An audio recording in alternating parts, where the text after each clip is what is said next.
வணக்கம் மக்களே. நமக்கு ஜாப் வேகன்சிஸ் இன்னைக்கு எங்கேருந்து வந்திருக்குன்னு பார்த்தீங்கன்னா, national capital region transport corporation limited, அதாவது என்சிஆர்டிசி, அங்கேருந்து தான் நம்மளுக்கு ஜாப் வேகன்சிஸ் வந்திருக்கு.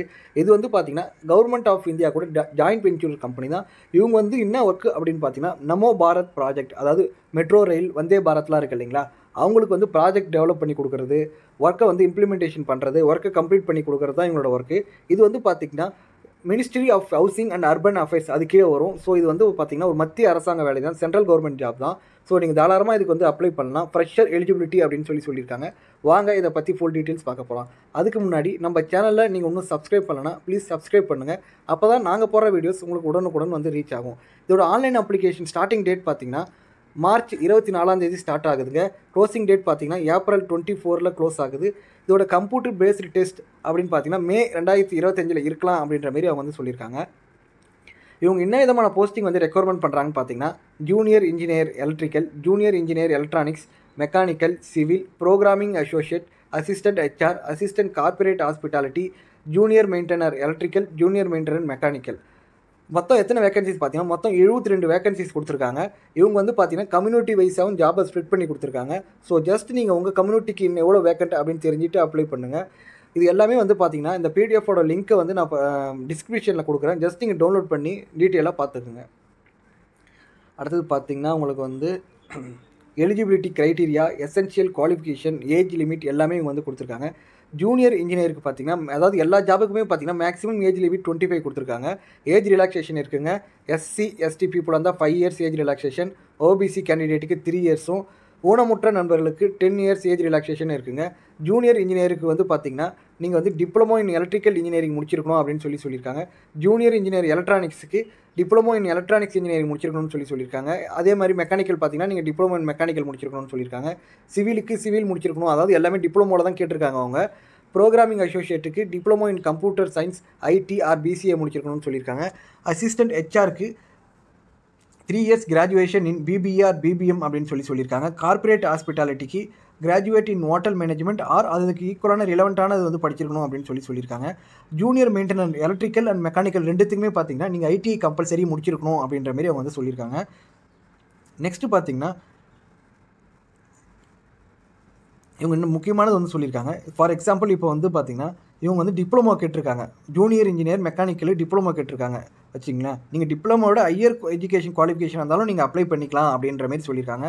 ஃபார் எக்ஸாம்பிள் அவங்க டிப்ளமோ ஹோல்டர் கேண்டிடேட் கேட்டிருந்தாங்கன்னா நீங்கள் பிஇ பிடெக் மெக்கானிக்கல் படிச்சிருந்தீங்கன்னா நீங்கள் வந்து இதுக்கு அப்ளை பண்ணலாம், நீங்கள் வந்து எலிஜிபிலிட்டி அப்படின்ற மாதிரி சொல்லியிருக்காங்க. ஆனால் அந்த 2 ஐடி குவாலிஃபிகேஷன் 2 இது கேட்டிருக்காங்க பார்த்தீங்களா, அதுக்கு மட்டும் நீங்கள் கம்பல்சரி ஐடி கண்டிப்பாக படிச்சிருக்கணும் அப்படின்ற மாதிரி அவங்க வந்து ஸ்ட்ரிக்டாக சொல்லியிருக்காங்க. அடுத்தது பார்த்தீங்கன்னா ரிசர்வேஷன் அதெல்லாம் வந்து கொடுத்துருக்காங்க. ஜஸ்ட் நீங்கள் அதெல்லாம் கோத்ரூ பண்ணுங்கள். ஏஜ் ரிலாக்ஸேஷன் ஆல்ரெடி நான் உங்கள்கிட்ட சொல்லிட்டேன். இதோட செலெக்ஷன் ப்ராசஸ் பார்த்தீங்கன்னா உங்களுக்கு கம்ப்யூட்டர் பேஸ்டு டெஸ்ட் சிபிடி இருக்குங்க. அதுக்கப்புறம் மெடிக்கல் ஃபிட்னஸ் டெஸ்ட் இருக்கும். இதோட சிலபஸ் பார்த்தீங்கன்னா என்ன சிலபஸ்ன்றது வந்து பார்த்தீங்கன்னா என்சிஆர்டிசி வெப்சைட்டில் வந்து உங்களுக்கு தனியாகவே நாங்கள் போட்டிருக்கோம் அப்படின்ற மாதிரி அவங்க வந்து சொல்லியிருக்காங்க. ஸோ ஜஸ்ட் அவங்களோட வெப்சைட்டில் போய்ட்டு நீங்கள் செக் பண்ணிங்கன்னா உங்களுக்கு வந்து இருக்குங்க. அதே மாதிரி பார்த்தீங்கன்னா கம்ப்யூட்டர் பேஸ்ட் டெஸ்ட்டு பார்த்தீங்கன்னா ஹிந்தி ஆர் இங்கிலீஷில் இருக்கணும் அப்படின்ற மாதிரி சொல்லியிருக்காங்க. மொத்தம் 100 மார்க்குங்க. அந்த 100 மார்க்கும் ஒவ்வொன்றுத்துக்கும் ஒவ்வொரு மார்க்கு, மொத்தம் 100 மார்க்கு. நெகட்டிவ் மார்க் எதுவும் இல்லைன்ற மாதிரி அவங்க சொல்லியிருக்காங்க. மொத்தம் டெஸ்ட்டு வந்து 1.5 மணி நேரம் நடக்குங்க. தமிழ்நாட்டில் டெஸ்ட் சென்டர் எங்கே இருக்குன்னு பார்த்தீங்கன்னா சென்னையில் இருக்குது. மெடிக்கல் எக்ஸாமினேஷன் உங்களுக்கு வந்து இருக்குது. மெடிக்கல் எக்ஸாமினேஷன் சென்ட்ரல் கவர்மெண்ட் ஜாபில் என்ன நாம்ஸோ அதைப்படி தான் மெடிக்கல் எக்ஸாமினேஷன் அவங்க வந்து பண்ணுவாங்க. ப்ரொபோஷன் பீரியட் பார்த்தீங்கன்னா 2 இயர்ஸ் சொல்லியிருக்காங்க. ப்ரொபோஷன் பீரியட்னா அவங்க வந்து ரொம்பலாம் யோசிக்காதீங்க.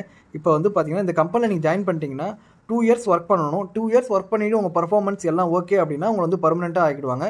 ஸோ அதுதான் ப்ரொபோஷன் பீரியட். இப்போ வந்து எல்லா சென்ட்ரல் கவர்மெண்ட் ஜாப்லையும் ஸ்டேட் கவர்மெண்ட் ஜாப்லையும் ப்ரைவேட் ஜாப்லையுமே இது வந்து கம்பல்சரி கொண்டு வந்துட்டாங்க. ஸோ நீங்கள் வந்து ரொம்பலாம் பயப்படாதீங்க. நீங்கள் ஒர்க்கை கரெக்டாக பார்த்தீங்கன்னா உங்களுக்கு கம்பல்சரி நீங்கள் பர்மனெண்ட் ஆகிடுவீங்க. இது ஷூரிட்டி பாண்டு இருக்குங்க. பாண்டு பார்த்தீங்கன்னா நீங்கள் மினிமம் இந்த கம்பெனியில் 1.5 இயர்ஸ் ஒர்க் பண்ணணும் அப்படின்ற மாதிரி சொல்லியிருக்காங்க.